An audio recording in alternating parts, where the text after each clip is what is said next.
today at Tata Motors Pune plant, I have with me Mr. Shailesh Chandra.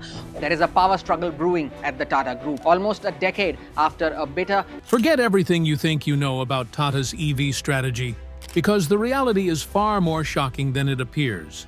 For years, Americans have watched the global EV race unfold like a high-stakes poker game. Tesla, BYD, and even legacy giants like Ford and GM have been pushing their electric agendas with massive marketing campaigns. But in the middle of this EV storm, an Indian automaker, Tata Motors, quietly made a move that left analysts scratching their heads. Instead of rushing to build electric cars at full speed, Tata doubled down on diesel.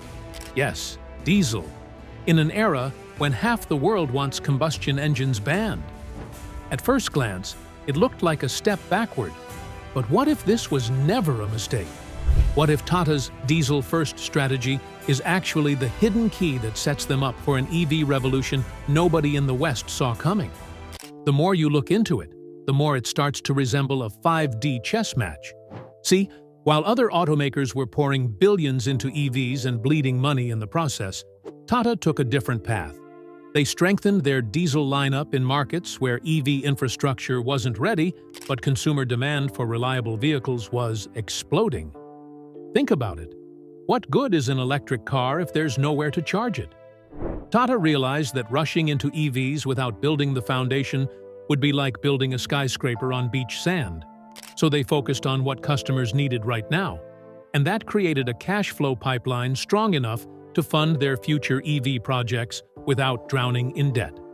Their diesel strategy was never about resisting change. It was about buying time strategically. And while the world was distracted, Tata quietly built one of the most efficient EV ecosystems in Asia.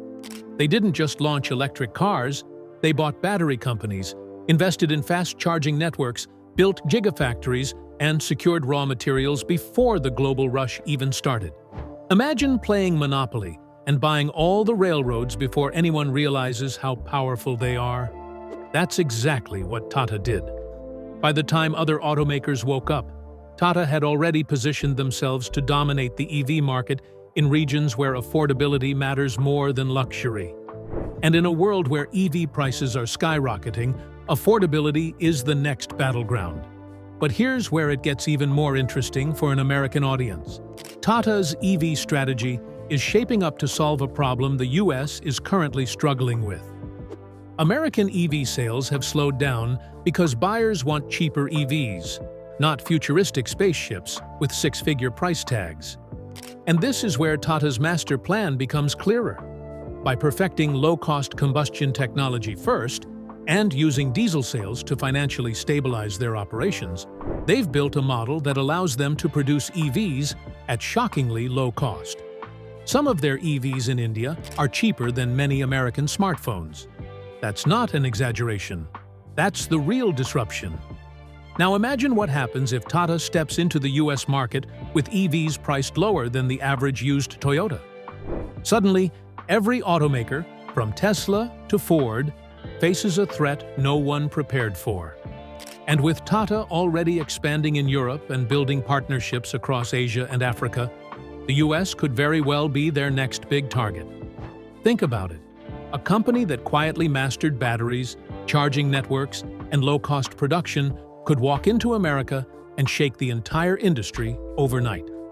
Here's the twist almost everyone missed. Tata's diesel strategy wasn't meant to compete with EVs.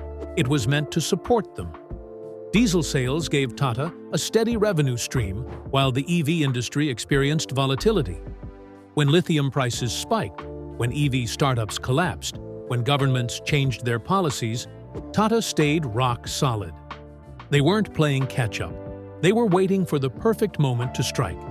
And that moment is now. Their EV sales in India have skyrocketed, their technology has matured, and their global expansion is accelerating. This wasn't hesitation. It was preparation. But the wildest part is that Tata's strategy exposes a flaw in how the rest of the world approached EVs. While companies were rushing forward for the sake of going green, Tata was building infrastructure, battery supply chains, and financial stability. They took the slower route, not because they were behind, but because they wanted to avoid the crash that many EV-only manufacturers are now facing. It's a move that looks incredibly smart in hindsight. So here's the big question.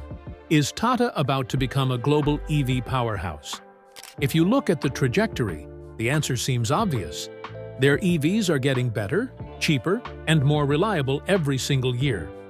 Their battery technology is improving faster than expected, and their diesel-to-EV strategy is turning into one of the most disruptive automotive plays of the decade. The company that once played in the shadows is suddenly in a position to challenge giants. And if you think this is just another automaker story, think again.